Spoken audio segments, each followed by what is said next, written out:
sobre mis heridas. Es el agua en el desierto y el calor en el invierno. Tu palabra es la voz que me habla en la mañana. Es mi consejo cada día y en las pruebas quien me guía. Podría estar perdido como un náufrago en el mar y aún perderlo todo hasta el aliento. Podría estar hambriento como un niño sin hogar, pero yo sé que tu palabra siempre a mí me sostendrá.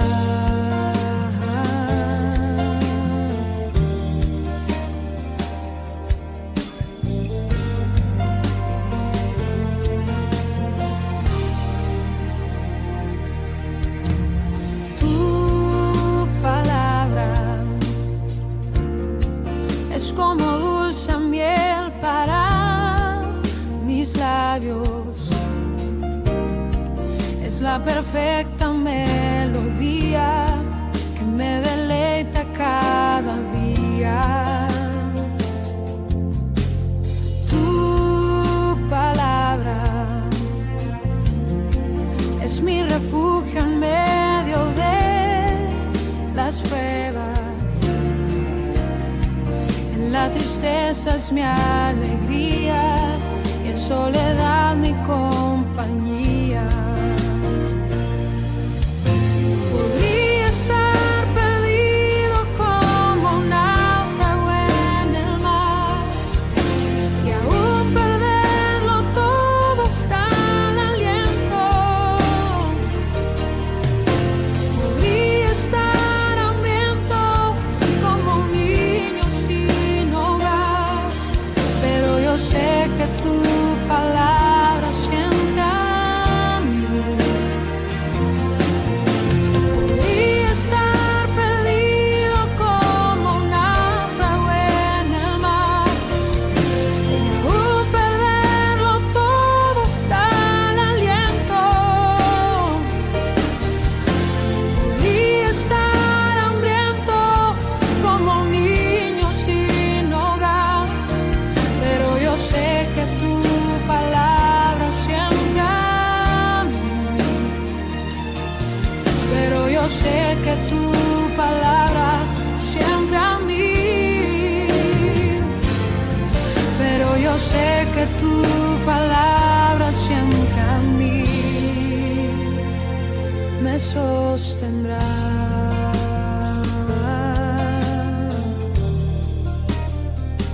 Tu palabra, Señor.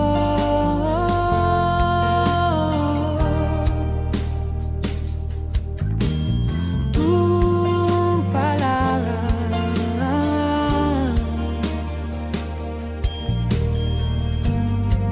siempre me sostendrá.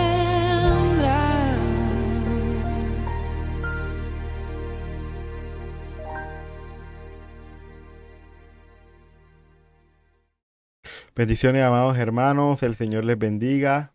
Gracias le doy al Padre Eterno porque me permite poder estar aquí con ustedes y compartir su santa y bendita palabra en este inicio de semana. Gracias le doy al Señor porque Él ha sido bueno con nosotros y nos ha permitido el poder estar aquí y el poder compartir cada día su palabra, cada domingo, aún con nuestros hermanos los días miércoles, con José los miércoles. Estamos los sábados con nuestro pastor y el hermano Fede. Y pues ahí estamos siempre sacando los espacios para aprender más de la palabra y también para orar. Porque ese tiempo de oración también lo tenemos los martes a las 5 de la mañana.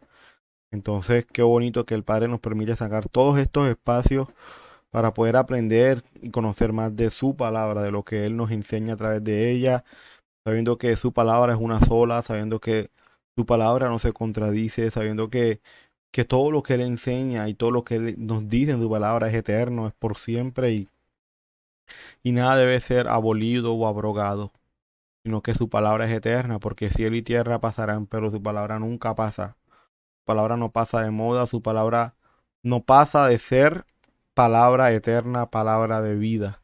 Es palabra que transforma, es palabra que llena los corazones, es palabra que toca hasta lo más profundo de nuestro ser y es palabra que nos ayuda a vivir una vida buena, una vida agradable, una vida hermosa, porque cuando nosotros obedecemos los mandatos de aquel que creó todo, pues sencillamente vamos a tener una vida hermosa, una vida plena, una vida llena, porque estamos obedeciendo y estamos haciendo aquello por lo cual nosotros fuimos creados. Entonces, cuando hacemos lo que para lo que nosotros fuimos creados, ya el resto de las cosas, pues, digamos como tal, ya llegan a un segundo plano y ya el Señor trae el resto de las cosas a nuestra vida. Pero lo importante es obedecer, lo importante es vivir esta vida agradando al Padre en todo lo que podamos, teniendo nuestra mirada puesta en Yeshua, sabiendo que en Él está nuestra salvación, que Él es la columna vertebral de todo, pero que todo lo que Él hizo por nosotros, todo ese amor por nosotros, nos conduce a demostrarle también que lo amamos, ¿cierto? ¿Y cómo le demostramos que lo amamos? Pues obedeciendo su palabra, así como lo decía la canción que escuchamos previamente. Entonces, mis amados hermanos, fíjense, ya íbamos a terminar el capítulo 18. El capítulo 18 ya lo terminamos y hoy vamos a empezar desde el verso 15 ya en adelante. Vamos a compartir del verso 15 en adelante y bueno, vamos a ver lo que el Señor hoy tiene para nosotros en esta mañana. Quiero que antes que nada me acompañen a orar, a colocar en manos del Padre este momento, este espacio y que sea Él tomando el control de absolutamente todo. Amén. Vamos a orar delante del Señor. Padre eterno, mi Rey, en esta mañana, Señor, en este inicio de semana, nos acercamos ante ti, mi Rey, dándote la gloria, la honra, la adoración y la exaltación. Padre, bendito eres tú, bendito sea tu nombre, bendito eres tú por siempre, bendito eres tú, Señor, en todo. Todo fue hecho, Señor, por ti y para ti. Todo ha sido hecho, Señor, para tu gloria, Señor, para que tu nombre reciba gloria, Señor, alabanza. Gracias, Señor, te doy por todo. Gracias, Señor, te doy por escogernos, por llamarnos, aun cuando no lo merecíamos. Gracias, Padre Santo, por tu gran amor y por tu gran misericordia para con nosotros. Señor, te pedimos que seas tú en estos momentos hablándonos a través de tu palabra. Que no sea palabra de hombre, Señor, sino que seas tú hablándonos, Padre eterno. Coloco en tus manos este espacio, guarda a cada hermano, aquellos que nos han conectado, que conforme a tu voluntad ellos se puedan conectar. Guarda a mis hermanos, guarda esta congregación y ayúdanos a estar unidos para tu gloria. Bendito seas tú, bendito es tu nombre, Padre. Y en tus manos está mi vida, en tus manos estoy yo. Y alabado seas tú, mi Dios. Gracias por este momento, gracias por todo. En el nombre amado de Yeshua, nuestro Salvador. Amén y amén. Bueno, mis amados hermanos, les pido que por favor me acompañen ahí con sus Biblias en mano si es posible. Acompáñenme a ver las diapositivas y ver lo que el Señor tiene para nosotros. Vamos a empezar hoy del verso 15. Pero primeramente vamos a leer del verso 15 al verso 20 en la nueva versión internacional. Vamos a leer esta palabra y que sea el Padre guiándonos a través de ella. Dice, si tu hermano peca contra ti, ve a solas con él y hazle ver su falta. Si te hace caso, has ganado a tu hermano, pero si no, lleva contigo a uno o dos más testigos para que todo asunto se resuelva mediante el testimonio de dos o tres testigos. Si se niega a hacerles caso a ellos, díselo a la iglesia. Y si incluso la iglesia no le hace caso, trátalo como si fuera un incrédulo o renegado. Les aseguro que todo lo que ustedes aten en la tierra quedará atado en el cielo, y todo lo que desaten en la tierra quedará desatado en el cielo. Además les digo que si dos de ustedes en la tierra se ponen de acuerdo en cualquier cosa que pidan, les será concedida por mi Padre que está en el cielo. Porque donde dos o tres se reúnen en mi nombre, allí estoy yo en medio de ellos. Amén. Palabra del Señor. Acompáñenme a leerlo ahorita en una versión más hebrea. que es Escritura Restaurada, es el nombre verdadero, así se llama esta versión. Y acompáñenme a leerla, dice: por tanto, si tu hermano peca contra ti, ve y tosheshak, que significa repréndelo, ve y repréndelo, estando tú y él solos. Si te oyes, o sea, si tu hermano te llega a oír, has ganado a tu hermano. Fíjense algo muy interesante aquí. Fíjense que dice si tu hermano te oye, si tu hermano te oye. Si nos damos cuenta aquí, y esto es muy importante saberlo, y aquí se reafirma el concepto de oír en hebreo, ¿cierto? Porque es que cuando dice si tu hermano te oye, no solamente quiere decir que tu hermano te oiga. Quiere decir que tu hermano, ¿cierto? Al tú reprenderlo por su pecado, que haga tu hermano reconozca su falta, su pecado.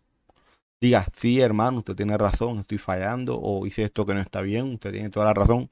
Entonces, por eso dice, si tu hermano te oye.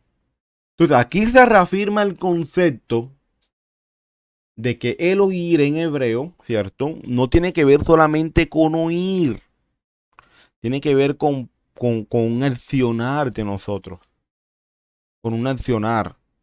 Cuando el Señor dice en su palabra, si oyeres mis palabras, no se refiere solamente a que oigamos sus palabras, sino que a que las pongamos en práctica. Y aquí se reafirma también algo que he venido diciendo ya muchas veces y que aún yo sé que mis hermanos que también comparten la palabra también han venido recalcando, y es en lo siguiente. Quizás nosotros podamos ver que muchos libros, cartas de la escritura se hayan escrito en griego, pero aunque se hayan escrito en otro idioma, sea cual sea, debemos entender es la mentalidad del autor. ¿Qué mentalidad tenía el autor? Una mentalidad hebrea. Ahora vamos a ver las preguntas que le hacemos a estos versos. Primero, entendiendo lo dicho por nuestro Salvador en los versos del 15 al 17. Segundo, todo lo que ustedes aten en la tierra quedará atado en el cielo. Y tercero, entendiendo lo dicho en los versos del 19 al 20. Entonces, fíjense, vamos a ver todo esto, ¿cierto? Con calma, vamos a ir poquito a poco aprendiendo y cualquier duda, ya saben, estaré atento para responderlas. Entonces, fíjense, versos del 15 al 17, vamos a entender estos versos. Fíjense lo que dicen estos versos. Si tu hermano peca contra ti, ve a solas con él y hazle ver su qué, su falta. Si te hace caso, o sea, si tu hermano te hace caso, has ganado a tu hermano. Pero si no, lleva contigo a uno o dos más, para que todo asunto se resuelva mediante el testimonio de dos o tres testigos. Si se niega a hacerles caso a ellos, díselo a la iglesia. Y si incluso a la iglesia no le hace caso, trátalo como si fuera un incrédulo o renegado. Te vamos a continuar. Cuando veo estos versos me surgen las siguientes preguntas. Primera pregunta, ¿por qué Yeshua toca este tema con sus discípulos? Muy importante, porque pues no fue que a Jesús se le ocurrió así de la nada, como que voy a hablar de esto a ellos y ya no. O sea, tenían que haber motivos, algo que lo llevara a hacerlo. ¿En qué se basa Yeshua para dar estos consejos? ¿Qué era la iglesia en los tiempos de Jesús, de Yeshua? ¿Qué quiere decir que ha ganado a mi hermano? O sea, cuando dice, has ganado a tu hermano, ¿a qué se refiere con eso? ¿Y qué es un incrédulo y renegado? Vamos a ver eso también. ¿Qué significa ser incrédulo y qué significa ser renegado? Respondiendo a la primera pregunta del por qué Yeshua toca este tema con sus discípulos, debemos saberlo tratado previamente entre Yeshua y sus discípulos. Al comienzo de este capítulo, los discípulos tenían cierta disputa entre ellos sobre quién es el mayor entre ellos. Recuerden que eso lo vimos en el domingo anterior. Para los que no vieron la enseñanza del domingo anterior, les invito a verla. Queriendo tomar el ejemplo de las demás escuelas de fariseos. Y Yeshua, previendo que podría haber conflictos entre ellos a futuro, les recuerda una instrucción ya previamente dada en la Torá para que supieran cómo manejar este tipo de situaciones. Entonces, les digo yo acá con mis palabras, esto obviamente pues yo lo escribí ahí con mis palabras, pero me gusta siempre recalcarlo. Y es que a lo que se está haciendo referencia y es respondiendo a la primera pregunta del por qué Yeshua quiere tocar este tema con los discípulos, es porque ya los discípulos previamente ya tenían como que cierta disputa entre ellos, de quién sería el mayor entre ellos. ¿Y por qué ellos tenían esta disputa? Porque pues ellos veían que las otras escuelas de fariseos, ¿cierto? Las escuelas que enseñaban la palabra, tenían siempre a alguien que era el mayor que los demás. Entonces ellos decían, bueno, y dentro de nuestra escuela aquí con Jesús, con Yeshua, ¿quién va a ser el mayor? Tenían esa disputa, ¿quién va a ser el mayor? ¿Quién va a ser el mayor? Y como les digo, ya Yeshua le responde a esa pregunta de ellos, se la responde en lo que vimos nosotros el domingo anterior. Pero ahora bien, como Yeshua, ¿cierto? Prevé de que podían haber diferentes conflictos entre ellos, les recuerda una instrucción dada en la Torá de cómo deben llevar estos conflictos. Entonces, si nos damos cuenta, entonces ya aquí damos respuesta a la primera pregunta. ¿Por qué Yeshua lo hizo? Porque quería prever cualquier tipo de conflicto que pudiera haber entre ellos, para que ellos supieran cómo manejar ese tipo de situaciones. Y es aquí donde empezamos a dar respuesta a la segunda pregunta, donde nos preguntamos en qué se basa Yeshua, Jesús, para dar estos consejos. Y es que Yeshua aquí está citando Deuteronomio, donde dice lo siguiente: un solo testigo no bastará para condenar a un hombre acusado de cometer algún crimen o delito. Todo asunto se resolverá mediante el testimonio de 2 o 3 testigos. Entonces, fíjense, mis amados hermanos, que aquí la solución que les da Yeshua, nuestro Salvador, a sus discípulos de cómo llevar este tipo de situaciones donde hay disputa entre hermanos, ya sea de la misma congregación, familia, es que hayan que de 2 a 3 testigos que reafirmen lo dicho. Pues si se dan cuenta, aquí nos damos cuenta, mis amados hermanos, que nuestro Salvador respalda las instrucciones del Padre Eterno. Él no las está negando. De hecho, Él está dando un consejo con base a Deuteronomio 19. Él está respaldando la Torá. Él está respaldando la instrucción. Él no vino a negarla. Él no vino a abolirla. Él no vino a decir, no, es que esto ya no. No, mis hermanos, no. Él vino a decirnos, esto sí, esto hay que obedecerlo. Lástima de nosotros, que muchas veces la tenemos en poco. Pero Él vino a defender la capa y espada, para que su pueblo también la defendiera igual, para que su pueblo también la amara y la obedeciera. Yeshua no estaba inventando nada nuevo, ya todo estaba previamente dicho.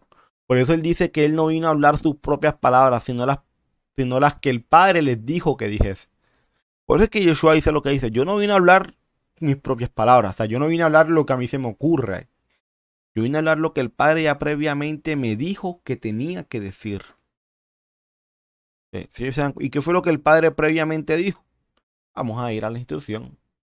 Vamos a ir al Pentateuco, vamos a ir a la Torá y miremos qué fue lo que el Padre previamente dijo. Entonces, ¿se dan cuenta? En la tercera pregunta sobre qué era la iglesia en los tiempos de Yeshua, entonces, ahora bien, antes de pasar a la tercera pregunta, quiero recapitular la segunda. ¿En qué se basa Jesús para darle estos consejos a sus discípulos? Ya sabemos, respuesta: Deuteronomio capítulo 19, verso 15. Primera pregunta: ¿por qué Jesús toca este tema con sus discípulos? Sobre el hecho de juzgar a alguien, toma 2 o 3 testigos. Porque Él quería prever, ¿cierto?, de que en cualquier conflicto o dificultad que hubieran entre ellos, ellos supieran cómo llevar ese tipo de situaciones. Tercera pregunta: ¿qué era la iglesia para Jesús? En los tiempos de Jesús, ¿qué era la iglesia? Porque hay una parte en la que Yeshua dice: si se niega a hacerles caso, díselo a la iglesia. ¿No sabes qué es la iglesia? Y bueno, eso es lo que vemos en la nueva versión internacional.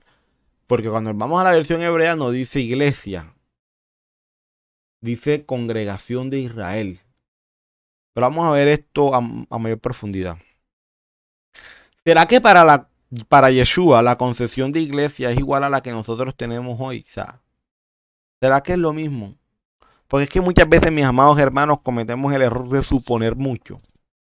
Y a veces esa suposición no las creemos como una verdad. No es que sí, claro, yo supongo que sí, debió ser la misma, ¿cierto? Ya, y eso no lo creemos como una verdad. Porque vivimos mucho de las suposiciones.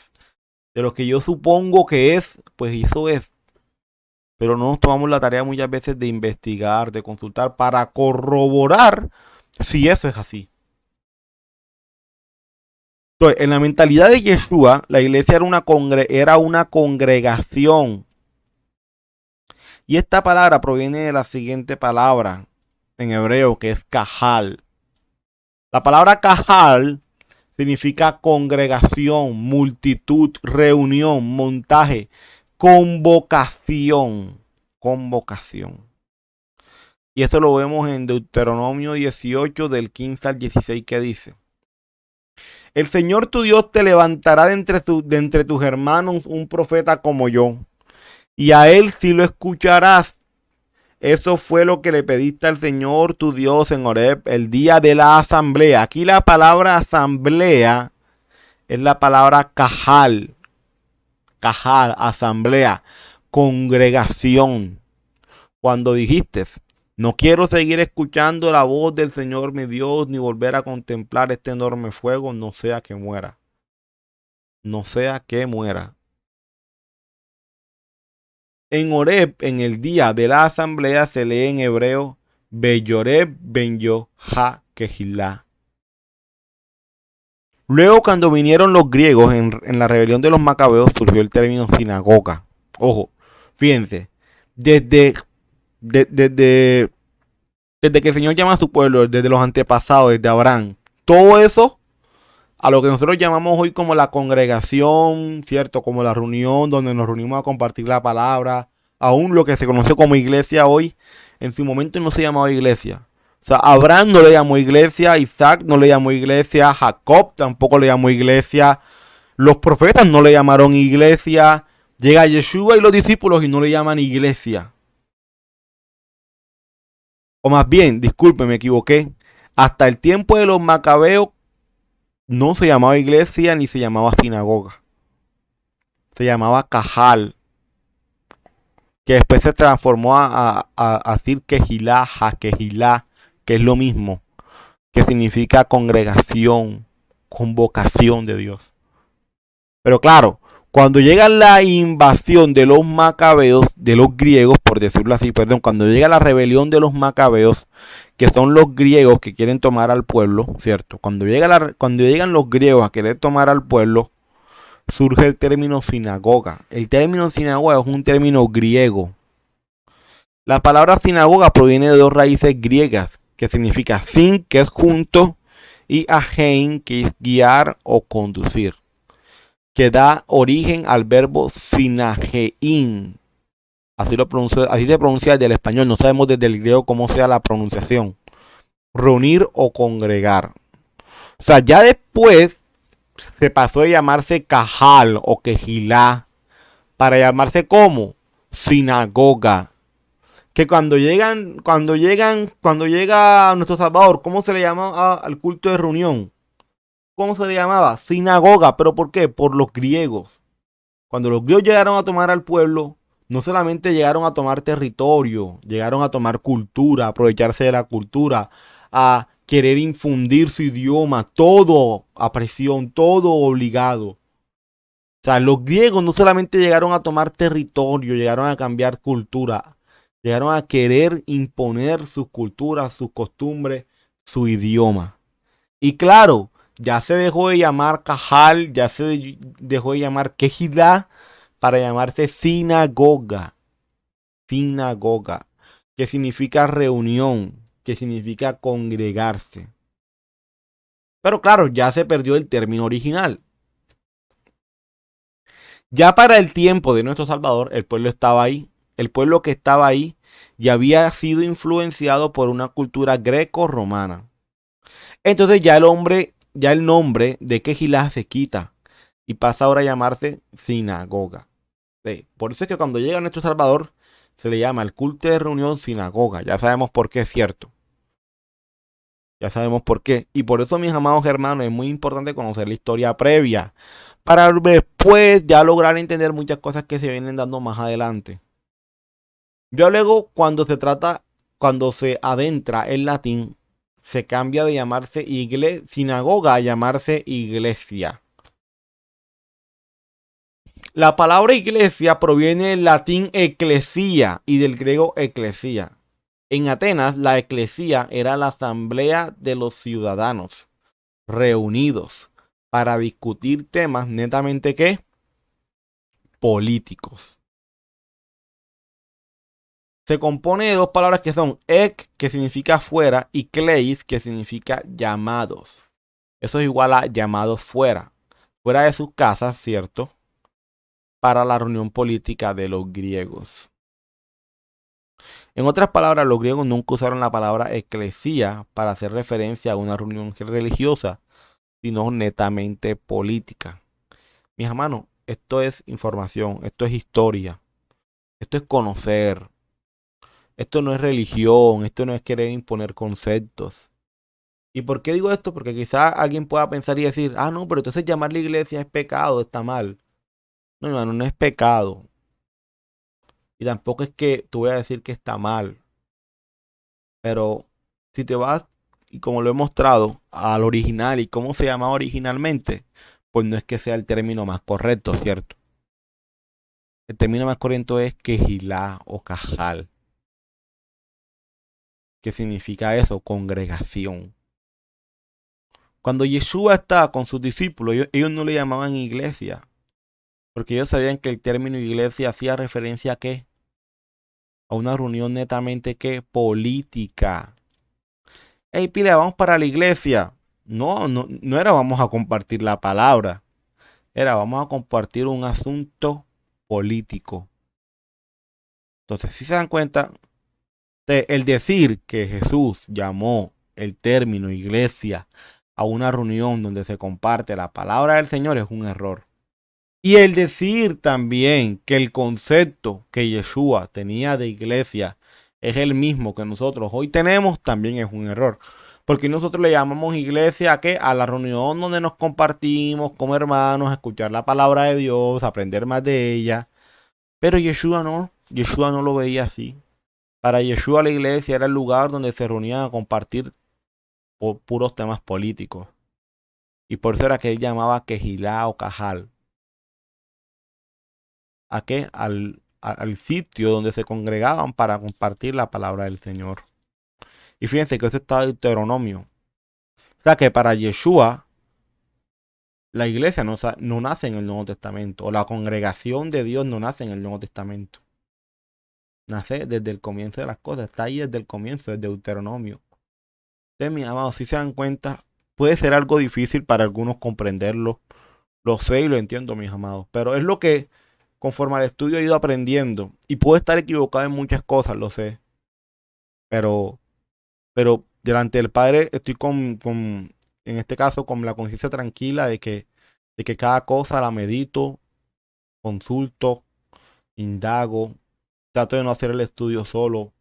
Cuando tengo dudas, pregunto. Cuando no sé, digo, no entiendo esto o algo. O sea, trato de hacer lo mejor posible para hacer un mejor estudio para el Señor. Para el Señor. Entonces, estoy con la conciencia tranquila de que aunque puedo tener muchas cosas erradas, sé que aún así el Padre es quien me guía. Amén, para poder hacerlo. Porque no estoy dependiendo de mis fuerzas, o de mis conocimientos, o de lo que sepa, o de lo que haga, sino del Señor que le pido cada día que me guíe. Amén.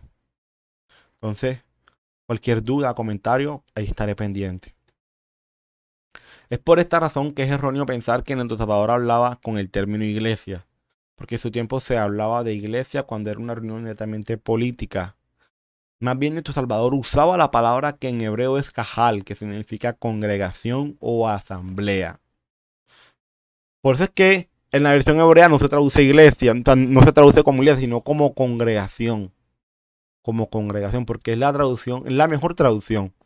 Nuestro Salvador era judío con una mentalidad hebrea de cada una de las cosas y no podemos sacarlo de ahí. Entonces la mentalidad de iglesia que tenía Yeshua no es la misma que nosotros hoy tenemos. Para Yeshua, la congregación de Dios viene desde lo que conocemos como Antiguo Testamento.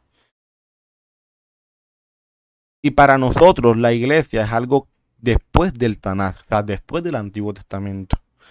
No es que la iglesia nació en Hechos de los Apóstoles. Esa no era la mentalidad que tenía Yeshua ni ninguno de sus discípulos. Para ellos la congregación de Dios viene desde el comienzo de las cosas. O sea, no era algo que nace después. Para Yeshua la iglesia, lo que nosotros llamamos como iglesia, claramente el término es kahal, congregación, viene desde el Antiguo Testamento, desde el Tanat. Para nosotros es después del Tanat, después del Antiguo Testamento. Bueno, digo para nosotros haciendo referencia a la gran mayoría, o sea, a la mayoría de pensamiento que hoy se tiene con base al tema. Y para dar respuesta a la pregunta sobre qué quiere decir que he ganado a mi hermano, esto se refiere a dos cosas. Primero, el problema se ha aclarado. Quizás te diste cuenta que él estaba correcto en ciertos puntos y él se dio cuenta que tú estabas correcto en otros puntos. Pero el problema ha sido resuelto. Y segundo, lo has ganado porque no le has hecho mal a tu hermano al ir con otros chismes y la mitad del lado de una disputa. Mi hermano, esto es muy importante porque cuando se trata de corregir a un hermano por algún error, pecado que cometió y que nosotros nos hemos dado cuenta de que así ha sido, no es cuestión de nosotros y no está bien ir y comentarlo a otros, no está bien ir y acercarnos a otros y hablarlos con otros. Es que mira que fulanito hizo esto, hizo lo otro y eso no está bien. Eso no es lo que el Padre quiere. Así estás dañando a tu hermano. No le estás haciendo un bien, lo estás dañando. Más bien que dice el Señor, acércate tú a tu hermano y habla con él. Y si tu hermano te hace caso y te oye, has ganado a tu hermano. Pero si tú vas y se lo cuentas a otro, ¿será que ahí has ganado a tu hermano? No. Al contrario, lo estás dañando a él. Entonces, fíjense, muy importante eso. Es importante destacar que Yeshua no dijo que tu hermano debe estar de acuerdo contigo y arrepentirse inmediatamente ante ti. El principio es suficiente si te oyere. O sea, es suficiente con que tu hermano te diga, sí, hermano, tienes razón. O sea, con eso es suficiente. No es que en el momento es o sea, mostrando como que esa alegría o ese arrepentimiento en él. O sea, no es que sea algo instantáneo ese arrepentimiento que haya en él, pero con el hecho de que él asuma de que cometió ese error es suficiente. O sea, solamente es suficiente con que tu hermano te oyere. Y recuerden que el oír no solamente es oír, sino es reconocer la falta. Ya después de ahí a que llegue un verdadero arrepentimiento, es un proceso que el Padre tendrá para con esa persona. Pero lo importante es que al comienzo te qué, te oiga. O sea, lo importante es que al comienzo tu hermano reconozca que falló. No que llegue tu hermano diciendo, pero hermano, ¿tú qué me vienes a decir si tú esto y esto y esto? O sea, que él diga, sí hermano, fallé. Sí hermano, tienes razón. Ya ahí has ganado a tu hermano. De ahí a que en tu hermano hay un verdadero arrepentimiento y no cometa esa misma falta de nuevo, ya eso es un proceso aparte y que tiene que ver con el Señor. Pero ya tú salvaste en qué? En decírselo a tu hermano. Porque mis hermanos, aquí entra otro punto muy importante. Y es que el no decirlo, el callar, es pecado también. O sea, si tú ves que tu hermano está cometiendo una falta y tú no se la haces ver, tú estás pecando delante del Padre. Estás pecando. O estamos hablando entre hermanos en la congregación. Ya si es un familiar o otra persona de la calle que no conocemos, en fin, otra cosa es. Y yo creo que aún si es el familiar hay que hacerle ver el error. Con sabiduría, mientras lo veamos pertinente. Pero aquí estamos hablando de un tema y recuerden el contexto, hermanos dentro de la congregación. Y ya para dar respuesta a la última pregunta sobre qué es un incrédulo y renegado, ¿cierto? Debemos ver que la palabra incrédulo tiene que ver con alguien que no es creyente, alguien que no está en pacto, y dentro de la mentalidad hebrea a esa persona se le llama gentil. De hecho, en el pie de página de la Nueva Versión Internacional dice un incrédulo o un renegado, un gentil o un recaudador de impuestos. Y en la versión hebrea este verso se traduce de la siguiente forma: si no lo oyes a ellos, dilo a la congregación de Israel. Y fíjense que no se usa el término iglesia, sino el término que congregación. Y si no oye a la congregación de Israel, tenlo ¿por qué? Por gentil. Recuerden que la palabra gentil en hebreo es la palabra goy, que tiene que ver con alguien extranjero, con alguien pagano, con alguien que practica el pecado. Ese es el gentil. y cobrador de impuestos. Fíjense, tienen gentil y cobrador de impuestos. Ya sabemos que el gentil hace referencia a alguien que no está en pacto, alguien que no cree en el Señor, alguien que no obedece la Torá. Ese es el gentil.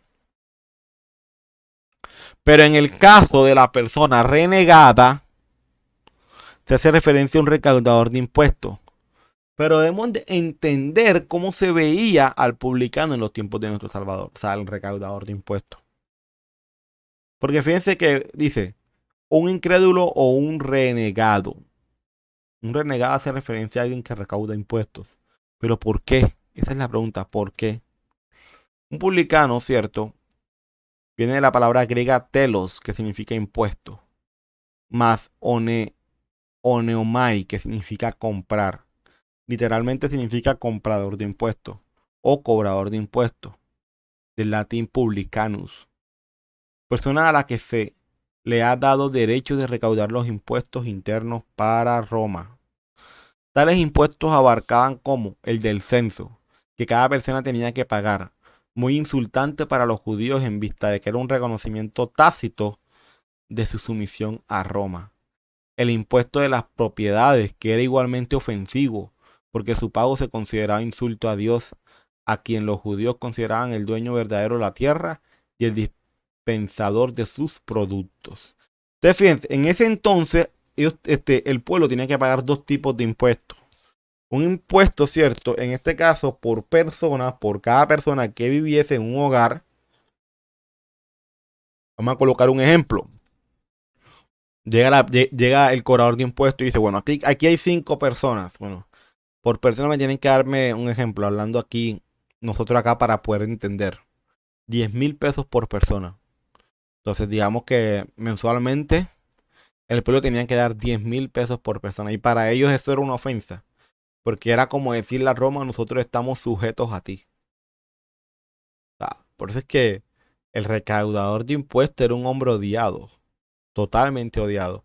Y había otro impuesto que era el impuesto sobre la propiedad. Que ese también era un insulto para ellos, porque para ellos decían, pero si la tierra y todo le pertenece a Dios, ¿por qué tendría que pagarle impuestos a un hombre? Entonces para ellos eso también era una ofensa. Los publicanos o cobradores de impuestos del Nuevo Testamento eran los agentes que realmente recaudaban.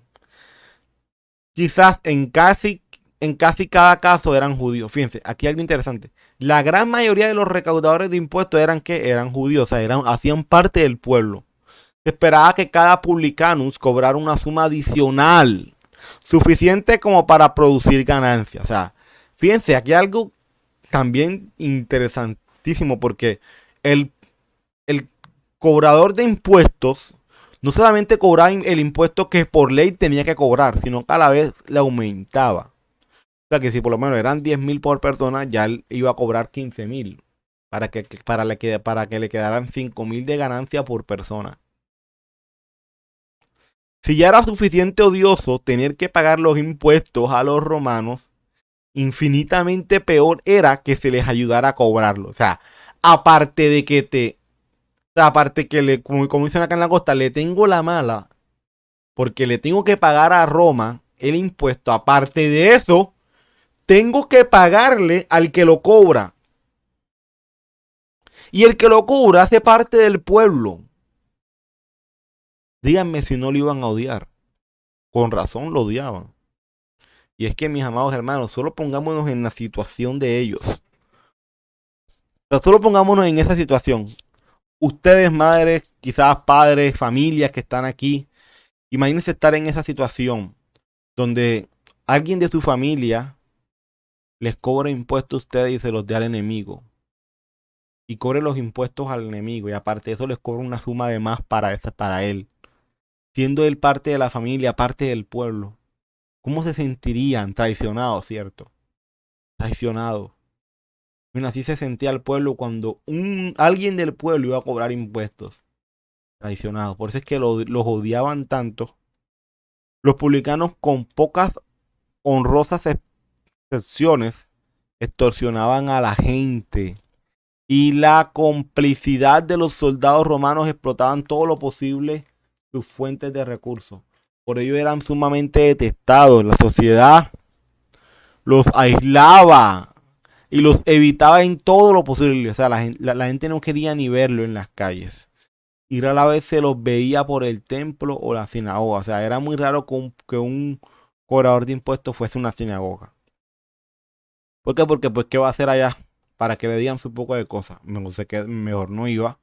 Un judío que se hacía publicano era considerado un lacayo de los odiados romanos y un traidor de Israel. Fíjense, ahí está la concepción que se tenía de alguien que cobraba impuestos en ese momento. Por eso era que se trataba de alguien renegado. O sea, él está renegando de nuestra fe, él está renegando de nuestro pueblo para ir a servir a Roma. ¿Quién es este? Pues es que cuando Yeshua dice, y esto es muy importante, mis hermanos, y se le tendrá por gentil y por publicano, por cobrador de impuestos. En otras palabras, se le está diciendo Yeshua, en otras palabras, está diciendo, y se le tendrá por alguien que no está en pacto con Dios y por alguien traidor a la palabra del Señor. Porque el publicano era un traidor. El cobrador de impuestos era visto como el traidor del pueblo, el odiado del pueblo. Entonces fíjense, es duro. O sea, las palabras de Yeshua eran duras. Pero para poder Yeshua decir, cierto, verdades fuertes, tenía que decir palabras fuertes. Yeshua no demostraba el amor porque se callaba las cosas y no decía. Yeshua demostraba el amor cuando te exhortaba y te corregía, porque ese es el amor del Padre. Aunque Jesús reconocía el bajo estado moral de la mayoría de los publicanos, lo reconocía, fíjense, se asoció libremente con ellos y por esto incurrió en la censura de las autoridades judías. La razón que daba para justificar su actitud era que había venido a llamar a pecadores como ellos al arrepentimiento. Fíjense, eran considerados pecadores los publicanos. Apreciaban su bondad y aparentemente unos cuantos creyeron en él. Llegaron a ser discípulos suyos, ¿cierto? Claro, está el ejemplo de Mateo, un cobrador de impuestos llega a ser discípulo del Padre. O sea, esto no va a entender de que Yeshua los odiaba al igual como no. Al contrario, Yeshua los aceptó, se acercaba a ellos, hablaba con ellos. Pero claro, imagínense a alguien hablando con alguien traidor.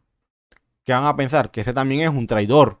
Entonces, claro, muchos pensaban que Jesús también se iba a convertir en un traidor al pueblo. Por eso mismo. Entonces, fíjense, era muy complicado la situación. Era muy complicada, pero pues nuestro Salvador supo manejar ese tipo de circunstancias. Amén. Ahora bien, todo lo que usted aten en la tierra quedará atado en el cielo. Después nuestro Salvador les dice a sus discípulos, les aseguro que todo lo que ustedes aten en la tierra quedará atado en el cielo, y todo lo que desaten en la tierra quedará desatado en el cielo. El contexto de estas palabras es el reconciliar a dos personas. Y de acuerdo a lo que ya estudiamos en el tema de atar y desatar, esto se refiere a la manera en que aplicamos la Torá, la ley. Esa será respaldada por el Señor, porque ya es algo que el Señor instituyó en sus preceptos. El atar y desatar genéricamente significa ejercer juicio sobre la conducta. Aquí específicamente se refiere a tratar el pecado de cierto hermano y cómo hacerle ver ese pecado. Muchos toman estos versículos fuera de contexto, pero es evidente que el contexto es el perdón y la solución de conflictos entre los hermanos, siendo este el tema previo y posterior a estos versículos. Entonces, fíjense, cuando mucha gente dice que tienes que atar y desatar porque el Señor te dice que todo lo que ates en la tierra quedará atado en los cielos y todo lo que desates en la tierra quedará desatado en los cielos, átalo, desátalo, y en fin, y en fin, y en fin. O sea, tantas interpretaciones que se le da a un pasaje como esto, pero si no entendemos el contexto de la situación y a lo que se está refiriendo nuestro Salvador, pues vamos a convertir este texto como un pretexto para decir y hacer muchas cosas. Pero mis amados hermanos, vuelvo y repito, el contexto es la reconciliación entre dos personas. En otras palabras, ¿qué está diciendo el Señor? Hombre, vean, yo les he dado mi instrucción para que la obedezcan. Ahí se las di. Actúen conforme a ella. Si se da un conflicto entre dos hermanos, llamen a 2 o 3 testigos. Y todo lo que ustedes, cierto, en este caso, la decisión que tomen aquí en la tierra, yo la voy a firmar allá en los cielos. ¿Por qué? Porque están tomando una decisión con base a qué? A mi palabra, con base a lo que ya yo les dejé. Si ustedes atan algo aquí en la tierra, yo lo voy a atar en los cielos. ¿Por qué lo voy a atar en los cielos? Porque eso que ustedes están atando en la tierra, lo están atando conforme a qué? A mi palabra, a lo que yo les dije que hicieran. Entonces, si se dan cuenta, no se trata de atar y desatar. No es que yo ato esto porque quiero esto, no. Se trata de esto, mis amados hermanos. De las decisiones que dentro de como congregación debemos tomar con base a la palabra. Y que el Señor va a respaldar esa decisión si esa decisión se está tomando de forma bíblica. Si tú lo atas en la tierra, te aseguro que el Señor lo atará en los cielos. O sea, el Señor te lo va a confirmar. ¿Por qué? Porque lo estás tomando esa decisión de acuerdo a su palabra. De acuerdo a su palabra. Amén. Entonces, eso, mis hermanos. Ese es el contexto. Y así como debemos entender estas palabras. Ahora vamos a entender lo dicho en los versos del 19 al 20. Dice, después nuestro Salvador le dice a sus discípulos, además les digo que si dos de ustedes en la tierra se ponen de acuerdo sobre cualquier cosa que pidan, les será concedida por mi Padre que está en el cielo, porque donde dos o tres se reúnen en mi nombre, allí estoy yo en medio de ellos. Vamos a ver. Viéndolo en el contexto hebreo, Jesús parece estar haciendo referencia a las decisiones de un Beit Din. ¿Qué es un Beit Din? Es una casa de juicio, en ese entonces se le llamaba así, que son los dos o tres jueces que intervienen en un conflicto en el pueblo de Israel. Si estos dos o tres jueces se reúnen en nombre de Dios buscando el consejo divino, el Señor promete que estará en medio de ellos, que es el atar y desatar. Cuando yo tomo esa decisión, con base al consejo que el Padre me da en su palabra, el Señor promete que va a estar ahí con nosotros, que va a respaldar esa decisión, revelando cuál es su voluntad y ayudando a dirimir las diferencias. Ciertamente el Señor está muy interesado en la unidad de sus hijos. Esto no se trata, ojo, muy importante aquí, esto aquí no está hablando y no se trata de que te pongas de acuerdo con otro para pedirle al Señor por algo que deseas tener, sino que se trata de asuntos en una comunidad o una sinagoga. Era gobernada por un consejo judicial. O sea, en ese entonces, mis amados hermanos, debemos entender que las sinagogas estaban conformadas por un consejo judicial que se le llamaba Beit Din. Este consejo estaba conformado por dos o tres personas que actuaban como jueces en todos los asuntos de la comunidad. Cuando había problemas entre miembros de la comunidad, iban a ellos, que eran tres expertos en las instrucciones del Padre. Y ellos determinaban qué era lo permitido, qué era lo prohibido y cómo se tenía que ministrar la Torá en todos los casos. Este grupo de personas oraban y le pedían al Señor sabiduría para aplicar las leyes a fin de que le fuese concedido, que le fuese atado o desatado. Así que en este pasaje se está hablando de reconciliación y buscar la paz de unos con los otros. Fíjense, de aquí también llegamos a entender este pasaje mejor, porque muchas veces decimos que donde están dos o tres reunidos en mi nombre, allí estoy yo en medio de ellos. Y sí, el pasaje digamos que está bien citado, pero ahora bien, entendamos el contexto. Porque por lo menos, llevándola a nuestra realidad, si nosotros hoy por lo menos nos sentamos como hermanos, estamos dos o tres reunidos, discutiendo sobre un tema, sea cual sea dentro de la congregación, ¿qué pasa?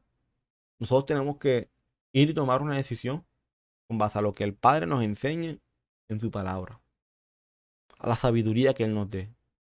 Entonces, el Señor te está diciendo, si ustedes se reúnen entre dos o tres personas a tomar una decisión y consultan a mí, yo les aseguro que les voy a revelar cuál es mi voluntad y qué es lo que yo quiero. Pero no tiene que ver, mis amados hermanos, con decir, no, es que yo quiero esto, o quiero conseguir esto, quiero esto. Y le dice, hermanos, vengan, vamos a reunirnos aquí a orar al Señor, porque el Señor dice que donde están dos o tres reunidos en mi nombre, ahí estoy yo. Y si le pedimos al Señor, el Señor nos los va a dar. No se está hablando de lo que a ti el Señor te dé o nos dé.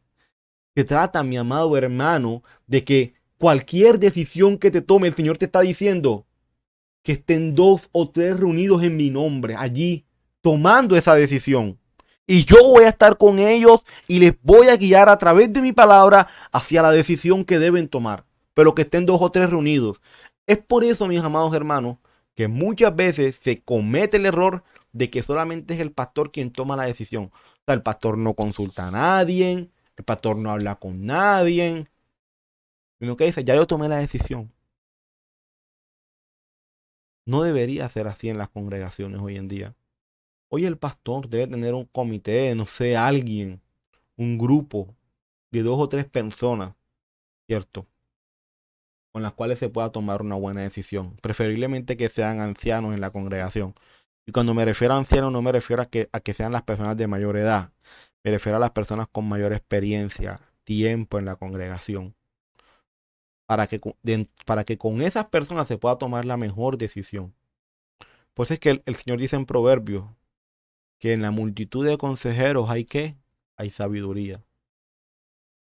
Esto quiere decir, mis amados hermanos, que cuando se puede usar este pasaje en contexto y aplicarlo a nuestra vida, cuando vayamos a tomar una decisión y que dentro del tomar esa decisión estén de 2 a 3 personas reunidas con el mismo fin, buscar y mirar qué es lo que el Señor nos tiene en su palabra para tomar la mejor decisión. No se trata de otra cosa, mis hermanos. No se trata de que vamos a reunirnos 2 o 3 para que el Señor nos dé esto. Vamos a reunirnos 2 o 3 para esto, no. Vamos a reunirnos 2 o 3 para tomar una decisión, para buscar la sabiduría del Padre. No para que el Señor me dé, para buscar su sabiduría y que es lo que Él nos enseña en su palabra para tomar la mejor decisión. Entonces, cuando realmente uno puede decir, estoy tomando el contexto, estoy tomando el texto de su contexto y lo estoy aplicando a mi vida. Cuando por lo menos, digamos, dentro de la congregación hay que tomar una decisión y nos reunimos 2 o 3, se reúnen 2 o 3 personas a tomar esa decisión. Ahí sí, mis amados hermanos, Yeshua está diciendo, y ahí sí podemos aplicar esas palabras de Yeshua, donde él dice, aquí estamos 2 o 3 reunidos en el nombre del Padre buscando tomar una decisión. Sabemos que el Señor a través de su palabra nos ha de guiar, porque Yeshua lo dice en Mateo capítulo 18, verso 20. Y no estamos sacando el texto de contexto, más bien lo estamos dejando en su contexto para aplicar una situación en el momento. Entonces, si se dan cuenta, de cualquier duda, comentario, ahí estaré siempre pendiente. Ahora vamos a continuar leyendo. Versos del 21 al 22. Entonces se le acercó Pedro y le dijo, Señor, ¿cuántas veces perdonará a mi hermano que peque contra mí? Fíjense, el primer tema fue el hecho de cómo tratar asuntos de discusión entre hermanos. ¿Qué dice el Señor? Llama a 2 o 3 testigos, habla con tu hermano a solas. Si tu hermano no te hace caso a solas, no te oye a solas, pues ahí sí ven y llama a los 2 o 3 testigos. Si tu hermano tampoco oye con esos 2 o 3 testigos, pues ¿qué hace?